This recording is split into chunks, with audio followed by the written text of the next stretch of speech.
In this video, we're going to talk about blood composition and overall functions. So we know that there are certain characteristics that we see in blood, and we're going to list them first before we look at what blood is made of. So first and foremost, we know that blood is a connective tissue. If you remember our discussion on connective tissues in the first sequence of this class, we know that blood is kind of an only example of fluid connective tissue in the body, right? So this fluid that is known as blood is also a viscous fluid, right? So I'm going to write here viscous. And viscous means that it is going to be thicker, so to speak, than water. Okay, I'm going to talk more about this viscosity as we move along, but blood is about 4 times as viscous as water, right? So 4 times as thick as water. The next thing we're going to look at is the pH. So we know blood is an example of extracellular fluid, and as such, the pH is going to be 7.35 to 7.45. So we have a pretty narrow range, and we know that if we go below 7.35, we develop acidosis. If we go above 7.45, we develop alkalosis. The next thing is, how much blood do we actually have? And that is going to really depend on whether we have a male or a female. So if we look at females, it's somewhere between 4 to 5 liters. If we look at males, it's somewhere between 5 to 6 liters, but overall it's 8% of our body weight, right? So generally males tend to be a little bit larger, hence they have a little bit more blood. If we look at the temperature of blood, it's about 38 degrees Celsius. So I know that a lot of times we look at temperature in Fahrenheit, and that 38 degrees Celsius is about 100.4. The temperature of blood is really important. It's a little bit higher than the rest of a body's temperature because of the friction that we develop in the circulatory system, but part of function of blood is actually thermoregulation, right? So we are warm-blooded, not cold-blooded. Finally, color. So we know that in the circulatory system, we are going to have arterial blood, which is going to be bright red, and then we're going to have venous blood, which is kind of going to be a dark red or bluish. And usually when we represent arteries and veins, we represent them by 2 different colors in diagrams: red for arteries and blue for veins. And finally, what are some of the functions that are associated with blood? We're going to talk about the composition, and we're actually going to look at each individual component of blood and exactly what it does in the body. But overall, we're going to say blood is important for distribution. So we're going to see that components of blood will be able to move CO2 and oxygen throughout the circulatory system. Regulation. So think temperature, pH, right? Those are part of the regulatory functions of blood. And then finally, protection.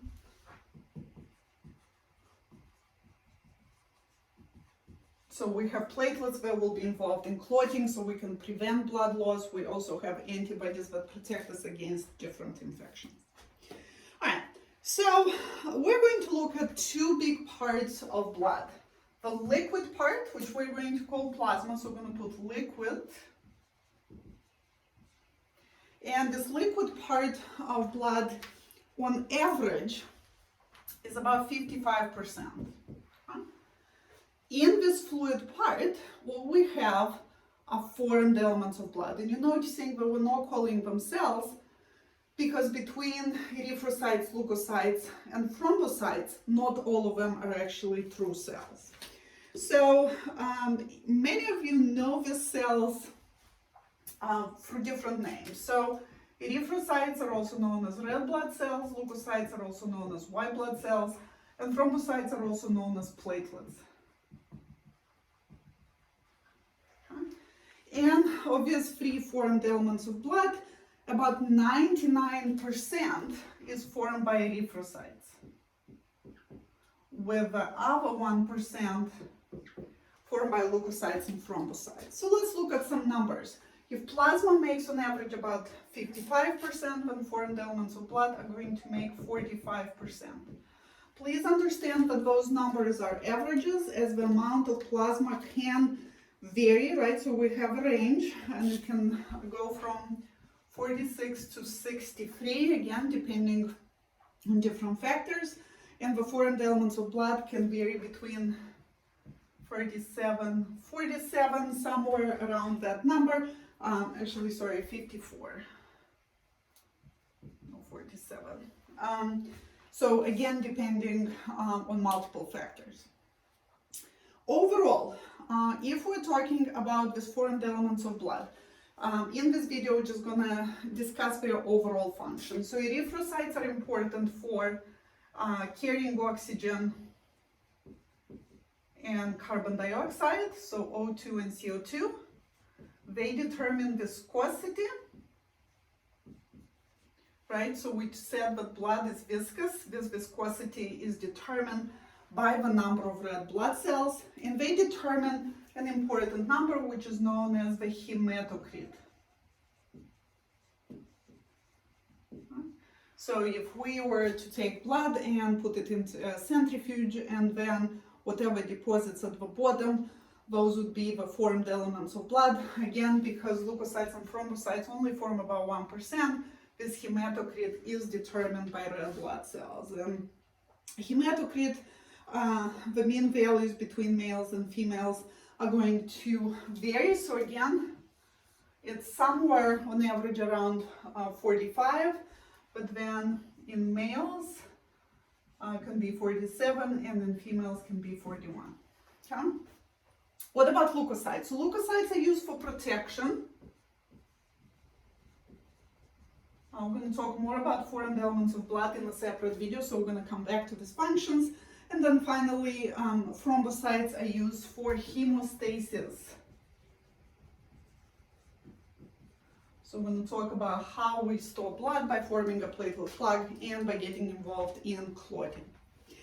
The rest of the video, we are going to spend talking about the components of plasma and their functions. So about 92% of plasma, so the majority of it, is water. Okay? And water is an important transport mechanism, right? So we can transport a lot of things dissolved in the watery component of plasma. So we also know that water is a universal solvent, so we're going to write transport, universal solvent, right? Most solids are going to dissolve, universal solvent, most solids are going to dissolve in water, and then it also determines volume of blood, so blood volume. The second component, which makes about 7%, is formed by proteins. And those are really, really important. Okay? So most of these proteins are actually produced in the liver. But we're going to see a subtype of proteins that's made by plasma cells. So we're going to make a specific note here. So there are three groups of proteins. First one, albumins, 2 globulins, and 3 clotting proteins, of which fibrinogen is an important component, so fibrinogen. Now, I've listed the proteins here from most abundant to least abundant. So we have about 60-ish% albumins, about 36% globulins, and about 4% fibrinogen, right? So what is the importance of albumins? Albumins are a type of cells, type of proteins that's made in the liver. We know that proteins are important for osmosis, and they're also important for transporting things. So, for example, they are able to transport hormones. Okay? If we look at globulins, globulins are actually subdivided into several types. Alpha globulins and beta globulins, they are made in the liver, and they have the same function as albumins, so osmosis and transport. Osmosis and transport. But then we have what's called the gamma globulin. And gamma globulins are very, very different, very important. Let me put them in a different color. So gamma globulins are actually made by plasma cells. So not by the liver. Gamma globulins are known as immunoglobulins. So immunoglobulins. And those immunoglobulins are of different classes. So we're going to have immunoglobulin G, immunoglobulin A, immunoglobulin M, E, and D. And they are antibodies, right? So they are there for protection. And we're going to have a separate video on the classes of gamma globulins. And finally, fibrinogen. And fibrinogen is a clotting protein, so also made in the liver, which is important because that means any disorders of the liver may lead to problems with clotting. So the last thing that I want to mention here is something that has to do with these clotting proteins. If we were to remove them from the blood plasma, whatever is left is known as serum. And when we discuss the immune system of the body, we're going to come back to serum, and we're going to say that serum still has the immunoglobulins, the antibodies, which means we can use it to treat individuals who are fighting a disease. Then lastly, think here, math, 92 plus 7 makes 99, so there is 1% left, and we are going to call this other, because that's going to involve gases, hormones,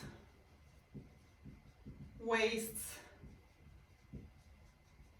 and everything else that we find in the blood plasma. So when we look at blood composition, we divided it into the liquid part, which is about 55%. We talked about the function of water and proteins within the blood plasma. And then we looked at an overview of formed elements of blood. We said they form about 45%, which actually acts as our hematocrit, mostly determined by erythrocytes. In another video, we're going to look at these formed elements of blood in more details.